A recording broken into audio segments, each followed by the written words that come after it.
The sun is up, it's a beautiful day. My beginning will be as bright as the sun. Come, won't you come along? And it feels so bright, it's like luck is raining on me. Go and follow your heart, doesn't matter how far.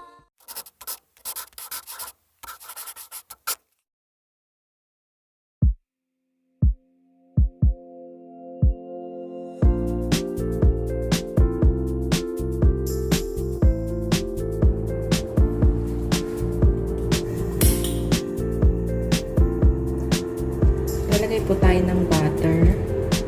Mga 3 tablespoons to.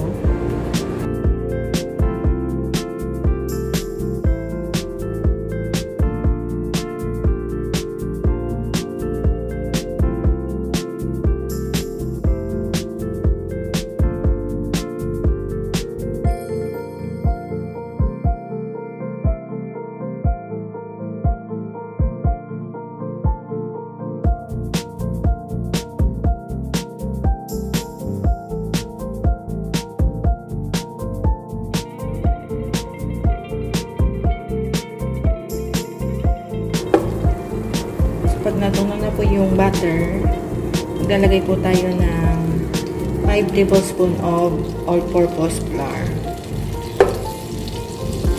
Ganyan.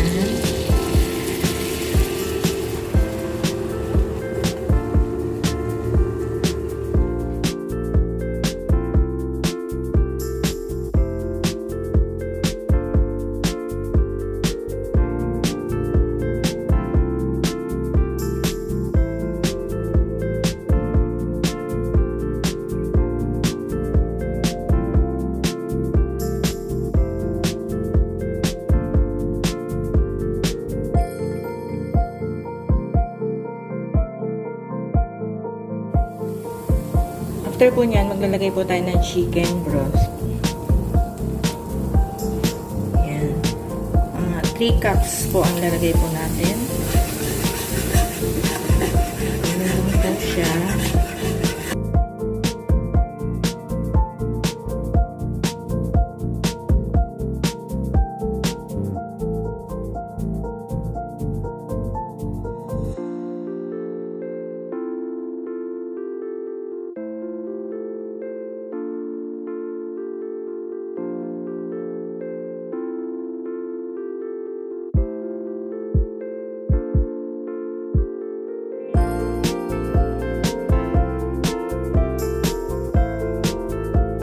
After that, maglalagay po tayo ng minced garlic.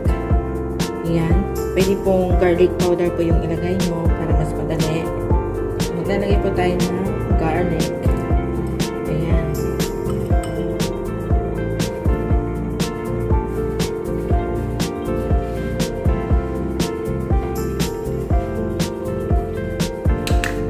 Then, 2 tablespoons of soy sauce.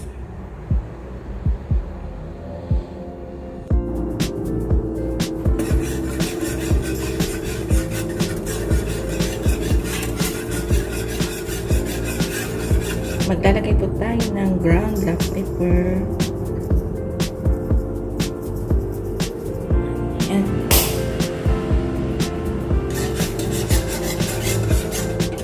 Ayan, ito na yung ating gravy sauce.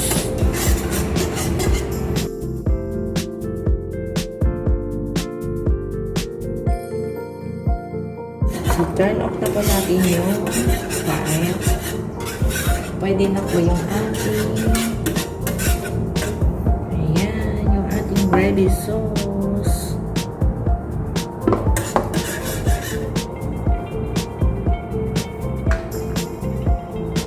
So, ganyan lang po kadali guys ang magluto ng gravy sauce sa chicken broth na nilagay ko. Pwede po kayong maglagay ng KNORR cubes, chicken KNORR cubes. Yun po ang ilagay ninyo. So, ganyan lang po siya guys. Napakadaling magluto ng gravy sauce. Sa mga hindi pa po nakasubscribe sa ating channel, please subscribe and click the bell button para updated po kayo sa lahat ng mga bago kong upload.